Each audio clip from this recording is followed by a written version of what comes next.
There are a lot of clubs here at WU. There's too many to actually count on one hand or two hands. There's basically there's a Harry Potter club even. So there's everything. There's whatever you want to do. And you can probably even start a club if they don't have it. So don't worry about that. Athletes is also a big thing, or athletics. Our sports teams, they're really good. If you ever come to see Western, go to a game. They're amazing.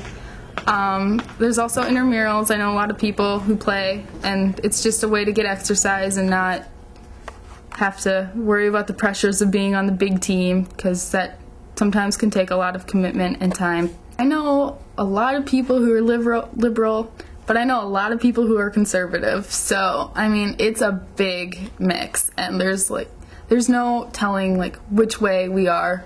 I guess it's just going to have to wait and see when the election comes around, because it's pretty much a toss-up at this point for our school. There's no one direction right now that I know of. We're not in your face with it or anything, but we just want to make sure that you're registered. And everyone, I think when you make that transition from high school to college, you kind of think, well, I'm 18 now, I have the option to vote, so maybe I should start thinking about which party I want to go to. And they have the student governments and stuff, and you can just figure it out from there. And for the most part, I think we're pretty even, though, for liberal and conservative as far as that goes. There's not any one direction which the school is, because it's such a vast mix of what people are.